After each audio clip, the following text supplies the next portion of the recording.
할렐루야. 4월 2일 화요일 새벽기도에 나오신 하늘 가족 여러분 환영합니다. 우리 사도신경 하심으로 우리의 신앙을 고백하겠습니다. 전능하사 천지를 만드신 하나님 아버지를 내가 믿사오며 그 외아들 우리 주 예수 그리스도를 믿사오니 이는 성령으로 잉태하사 동정녀 마리아에게 나시고 본디오 빌라도에게 고난을 받으사 십자가에 못 박혀 죽으시고 장사한 지 사흘 만에 죽은 자 가운데서 다시 살아나시며 하늘에 오르사 전능하신 하나님 우편에 앉아 계시다가 저리로서 산자와 죽은 자를 심판하러 오시리라. 성령을 믿사오며 거룩한 공예와 성도가 서로 교통하는 것과 죄를 사하여 주시는 것과 몸이 다시 사는 것과 영원히 사는 것을 믿사옵나이다. 아멘. 우리 찬송가 323장 부름받아 나선 이 몸 함께 찬양드리겠습니다. 찬송가 323장 부름받아 나선 이 몸 함께 찬양드리겠습니다.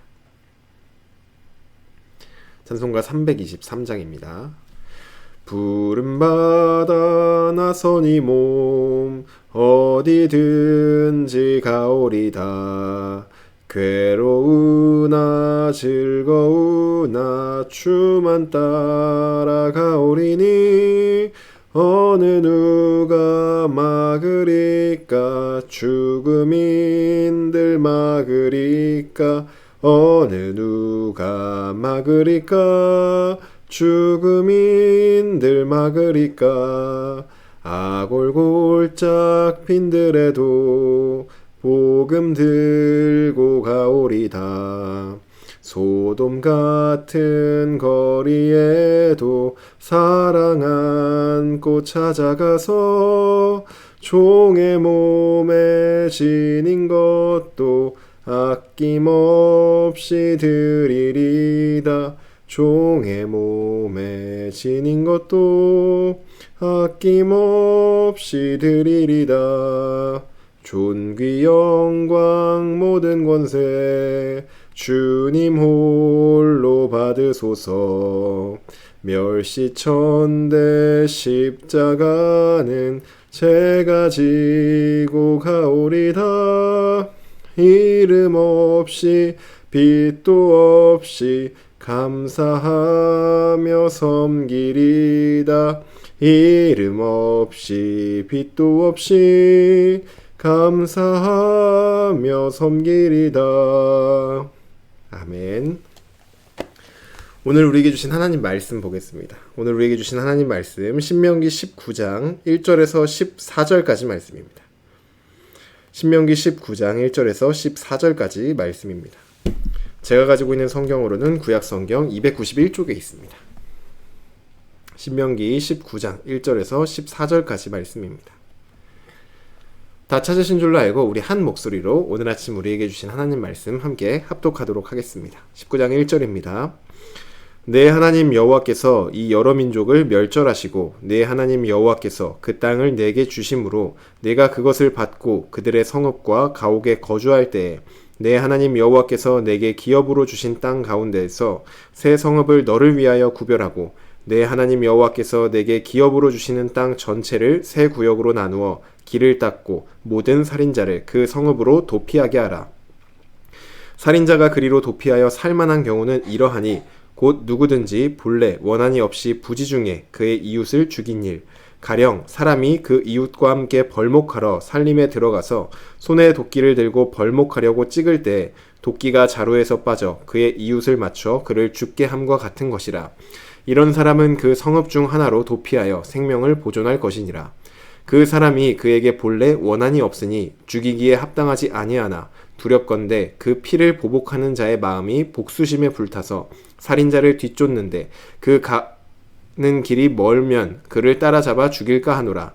그러므로 내가 네게 명령하기를 새 성읍을 너를 위하여 구별하라 하노라.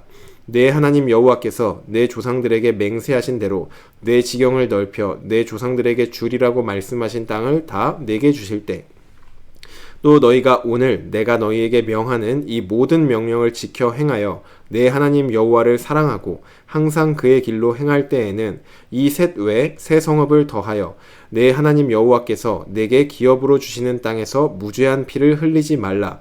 이같이 하면 그의 피가 내게로 돌아가지 아니하리라. 그러나 만일 어떤 사람이 그의 이웃을 미워하여 엎드려 그를 기다리다가 일어나 상처를 입혀 죽게 하고 이 한 성읍으로 도피하면 그 본 성읍 장로들이 사람을 보내어 그를 거기서 잡아다가 보복자의 손에 넘겨 죽이게 할 것이라. 내 눈이 그를 긍휼히 여기지 말고 무죄한 피를 흘린 죄를 이스라엘에서 제하라. 그리하면 내게 복이 있으리라. 내 하나님 여호와께서 내게 주어 차지하게 하시는 땅, 곧 내 소유가 된 기업의 땅에서 조상이 정한 내 이웃의 경계표를 옮기지 말지니라. 아멘. 기도드리겠습니다. 사랑의 하나님, 감사합니다. 오늘 이 아침도 우리가 사랑하는 주님 앞에 나와 하나님의 말씀을 듣고 또 주님의 이름을 기뻐하고 하나님을 예배할 수 있도록 인도해 주시니 감사를 드립니다. 하나님, 오늘도 우리가 있는 그 자리가 서일교회, 내가 있는 그 자리가 교회임을 기억하며 오늘 우리에게 주시는 말씀으로 오늘 있는 그 자리에서 하나님의 백성 된 삶을 살아내기를 원합니다.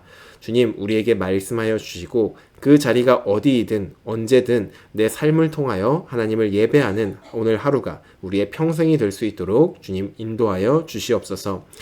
이 시간도 주님께 온전히 의탁하여 나아갑니다. 주님 홀로 영광 받아주시고 이 예배를 인도하여 주시옵소서. 감사드리며 예수님의 이름으로 기도드립니다. 아멘. 할렐루야. 오늘 우리 함께 읽은 신명기 19장 1절에서 14절까지 말씀으로 하나님 말씀 함께 나누고자 합니다. 네, 오늘 우리가 함께 살펴본 말씀을 보시면 1절부터 13절까지는 도피성에 대한 내용이 담겨 있습니다. 그리고 마지막 절인 14절을 보시면은 경계표에 대한 얘기가 나와 있습니다. 우리 요 두 가지 내용을 좀 같이 살펴보려고 합니다. 먼저 도피성에 대해서 살펴보겠습니다. 오늘 1절에서 3절 말씀을 보시면 하나님께서는 이스라엘이 가나안 땅에 들어가서 그 땅에 정착하였을 때 세 성읍을 구별하여 도피성으로 세우라고 말씀을 하십니다. 그리고 가나안 땅을 전체적으로 이렇게 세 구역으로 나누어서 어디서든지 그 도피성으로 갈 수 있는 길을 잘 닦아 놓으라고 말씀하십니다. 그 이유는 모든 살인자들이 그 도피성으로 피할 수 있도록 하기 위해서 그 길을 잘 닦아 놓고 세 성읍을 구별하여 도피성으로 세우라고 말씀을 하십니다. 3절에 보시면 모든 살인자들이 그 성읍으로 도피하게 하라 이렇게 하나님께서 말씀하시는 것 때문에 말 그대로 모든 살인자들이 도피성에만 가면 살 수 있는 것처럼 보이지만 그런 것이 아닙니다. 여기서 3절에서 말하는 그 모든 살인자들은 의도하지 않은 사고에 의해서 부지중에 살인한 모든 사람들을 말하고 있는 것입니다. 그 자세한 예가 4절부터 6절에 나오는데 도피성으로 피하여서 살 수 있는 살인자 같은 경우에는 일단은 죽은 사람하고는 아무런 원한 관계가 없어야 합니다. 그리고 또한 이 사고를 내가 의도해서 죽인 것이 아니라 의도하지 않은 사고로 인해서 죽은 경우에만 살인을 했을지라도 도피성에 들어갔을 때 생명을 건진받을 수 있습니다. 의도하지 않은 사고의 예시도 나오죠. 예를 들어 도끼질을 하다가 이 도끼 위에 쇠 부분이 자루에서 빠져서 옆에 있던 사람이 만약에 머리에 맞고 딱 죽었을 때 이것은 우리가 고의적으로 이렇게 죽인 것이 아니지 않습니까? 그래서 이렇게 사고나 의도하지 않은 경우로 사람이 죽게 된 경우를 말하고 있습니다. 우리가 알고 있는 이스라엘의 제도 중에서는 기업을 물을 자라는 제도를 알고 있습니다. 예를 들어 형과 이 형수라고 하죠. 둘이 결혼을 했는데 형이 자녀가 없이 죽었을 때 이 형의 남동생이 이 형을 이어서 기업을 물어서 이 아내와 결혼하고 자녀를 낳는 그런 제도가 있습니다.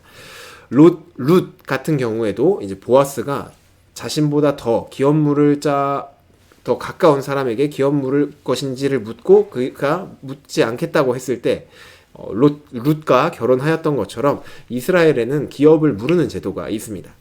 마찬가지로 이스라엘에는 피해 보복을 하는 자들도 있었습니다.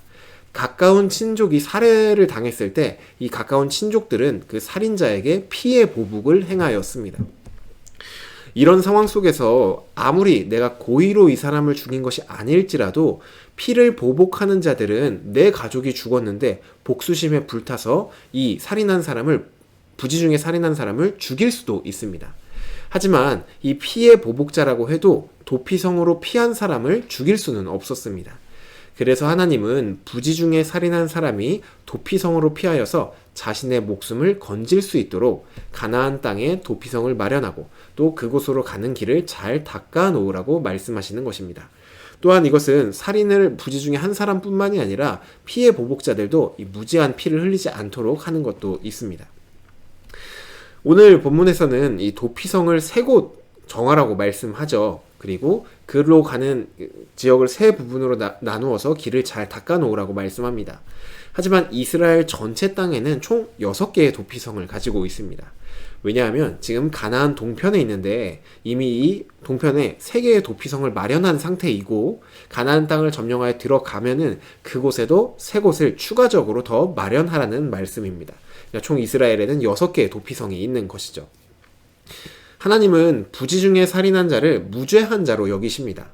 그래서 그가 도피성을 통해서 그를 죽이지 않으므로 하나님이 기업으로 주신 땅에 무죄한 피를 흘리지 않아야 된다, 이렇게 말씀하면서 도피성을 지금 이 제도를 마련해 주신 것입니다. 그러나 만일 도피성으로 도망을 왔는데 그 사람을 조사해 보니까 이 사람이 부지 중에 죽인 것이 아니라 고의로 의도를 가지고 살인한 사람이라면은 그 도피성에 살고 있는 장로들은 그 사람을 잡아다가 보복자, 피해 보복을 하는 그들에게 넘겨주어서 그를 반드시 죽게 해야 합니다. 이전 상황과는 완전히 반대이죠. 이번에는 무죄한 피를 흘리게 한 그 살인자를 죽여서 이스라엘에서 죄를 제거해야 된다, 이렇게 하나님이 말씀을 하십니다. 이처럼 1절에서 13절은 도피성을 마련해야 한다, 도피성으로 피해서 살 수 있는 사람은 어떤 사람인지, 도피성으로 피했지만 반드시 죽여야 하는 사람은 어떤 사람인지를 1절부터 13절 이 내용에 담고 있습니다. 그리고 마지막 절인 14절 말씀은 도피성과는 좀 별개의 이야기로 가나안 땅에 들어갔을 때 이웃의 경계표를 옮기지 말라, 이렇게 말씀을 하십니다. 이스라엘이 가나안 땅을 점령하고 그곳에 거주할 때 각 지파별로 땅을 분배받을 것입니다. 그리고 그 지파 안에서도 각 가정별로, 각 집안별로 땅을 분배받을 것이죠. 하나님은 그렇게 분배받은 땅을 임의로 팔거나 사들이지 말고 그것을 있는 그대로 유지하라고 말씀하고 있는 것입니다. 하나님의 이 말씀만 제대로 잘 지켰어도 부익부 빈익빈으로 나눠지는 그러한 부의 간격이 멀어지지 않았을 것입니다. 다 같이 잘 살 수 있도록 유지가 될 수 있었겠죠. 이런 내용이 이제 이웃의 경계표를 옮기지 말라라는 내용 안에 담겨 있는 것입니다. 오늘 우리는 이 19장 1절부터 14절을 통해서 크게 도피성과 또 경계표, 이 두 가지 내용을 살펴보았습니다. 그런데 이 두 가지 내용의 공통점이 있다면은 둘 다 땅에 관한 내용이라는 것입니다. 혹시 여러분 길을 가다가 현수막에 우리 지역에는 절대 안 된다, 뭐 이런 내용의 현수막을 보신 적이 있으신가요? 저는 차를 타고 가다가 몇 번 본 적이 있습니다. 뭐 님비 현상이라고 해서 우리 동네에 혐오 시설을 들일 수 없다라는 내용의 현수막이었습니다. 뭐 예를 들어서 쓰레기 매립지는 우리 구역에 절대로 들일 수 없다, 뭐 원자력 발전소도 들일 수 없다, 화장터 이런 것도 들일 수 없다, 이처럼 사람들이 좀 싫어하고 혐오하는 그런 시설들을 우리 동네에 둘 수 없다 라는 현수막을 본 적이 있습니다. 이런 시설이 동네에 들어오는 것을 막는 이유는 뭐 여러 가지 이유가 있겠지만 뭐 위험성도 있고 또 집값이 떨어지는 것이 가장 큰 이유 같긴 합니다. 그런데 도피성이라고 하면은 살인자들을 불러 모으는 그러한 성읍입니다. 우리 동네에 만약에 이 도피성이 생긴다고 하면은 부지 중에 살인한 자나 고의로 살인한 자나 일단 살인한 사람들이 이 도피성으로 도망 오게 될 때 우리 마을에 도피성이 있다면 오다 가다가 마주칠 가능성이 있습니다. 지금 우리가 사는 시대에 내가 살고 있는 동네에 만약 이 도피성이 들어온다고 한다면 아마 대부분의 사람들이 결사 반대를 하지 않을까라고 생각이 됩니다. 도피성에 대한 인식은 오늘날이나 이때나 크게 다르지 않았을 것 같습니다. 그럼에도 이 이스라엘이 가나안 땅에 들어가서 도피성을 세워야 하는 이유가 있습니다. 그 이유가 무엇인지 잠시 뒤에 살펴보겠습니다. 또한 14절에서 살펴보았던 것처럼 경계표를 옮기지 말라는 것도 오늘날로 치면은 우리에게 땅과 집이 있을 때 그 땅을 내 마음대로 팔거나 집을 팔거나 사들일 수 없다라는 것과 같은 말입니다. 지금 집과 땅이 없는 사람들에게야 당연히 이 땅을 분배해서 나눠준다고 하면은 감사한 일이지만 많은 것들을 가진 사람은 이것도 반대할 것입니다. 내가 이것들을 팔고 사들여서 내 이익을 추구해야 되기 때문이죠. 그럼에도 이스라엘은 가나안 땅에 들어가서 이 경계표를 옮기지 말아야 할 이유가 있습니다. 이스라엘이 어떻게 보면 기피할 수 있는 이 도피성을 세워야 되고 또 이익을 위해 움직이고 싶은 이 경계표를 옮기면 안 된다는 이 이유, 그 말씀에 순종해야 하는 이유가 무엇일까요? 그것은 오늘 본문 전체적으로 그 안에 내용이 깔려 있는데 계속해서 반복되어져 나오는 표현이 있습니다. 19장 1절부터 14절까지 보시면은 계속 비슷한 말씀이 반복되어져 나오는 것을 볼 수 있습니다. 1절을 보시면 한번 눈으로 따라서 보시겠습니다. 1절을 보시면 내 하나님 여호와께서 여러 민족을 멸절하시고 내 하나님 여호와께서 그 땅을 내게 주심으로, 또 2절에는 내 하나님 여호와께서 내게 기업으로 주신 땅에서, 3절에서도 내 하나님 여호와께서 내게 기업으로 주시는 땅에서, 8절에 내 하나님 여호와께서 내 조상들에게 주리라고 말씀하신 땅을 다 내게 주실 때, 10절에 내 하나님 여호와께서 내게 기업으로 주시는 땅에서, 또 마지막으로 14절에 내 하나님 여호와께서 내게 주어 차지하게 하시는 땅, 곧 내 소유가 된 기업의 땅에서. 반복되는 것들이 보이시나요? 이스라엘이 가나안 땅에서 하나님의 말씀대로 이 도피성도 세워야 되고 또 경계표를 옮기지 말아야 하는 이유는 이 가나안 땅이 이스라엘의 땅, 이스라엘이 힘으로 얻어낸 땅이 아니라 하나님께서 이스라엘에게 주신 땅이기 때문입니다. 땅의 소유권이 이스라엘에게 있지 않고 하나님께 있기 때문에 이스라엘은 하나님의 말씀대로 도피성도 세워야 하고 또 경계표도 옮기면 안 되는 것이죠. 만약 이스라엘 백성들이 이 가나안 땅을 우리들의 땅이야, 이거는 우리 힘으로 얻은 땅이야 라고 생각할 때는 이 말씀을 볼 때 도피성을 세우고 싶지도 않을 것이고 또 경계표를 세우고 싶지도 않을 것입니다. 하지만 그들이 만약에 이 가나안 땅은 우리 힘으로 얻은 것이 아니라 하나님께서 우리에게 주신 것이다 라는 것을 확실히 하고 있다면, 그리고 9절에 그 사실에 감사함으로 하나님을 사랑하고 있다면 이 도피성을 세우는 것, 또 경계표를 옮기지 않는 것은 이 이스라엘 백성들에게 아무런 문제가 되지 않습니다. 하늘가족 여러분, 우리도 마찬가지입니다. 하나님께서는 우리에게 언제나 말씀을 하십니다. 그때 이 말씀의 내용만 보면은 하기 싫은데, 순종하기 싫은데 라는 마음이 들 때도 있고 또 지키기 어려운데 라는 마음이 들 때도 있습니다. 그때 우리가 기억해야 될 것은 나는 나의 삶과 내가 가지고 있는 이 모든 것들은 내 것이 아니라 예수 그리스도께서 나를 대신하여 죽으시고 다시 사심으로 내가 새 생명을 얻었기 때문에 누릴 수 있는, 그리고 이것이 내 것이 아니라 예수님의 것이라는 것을 우리가 꼭 기억해야 합니다. 만약 나 자신을, 내가 가지고 있는 것들을 내 것이라고 생각할 때는 하나님의 말씀이 싫기도 하고 또 어렵기도 합니다. 그리고 실제로 그것을 듣지 않으려고도 할 것입니다.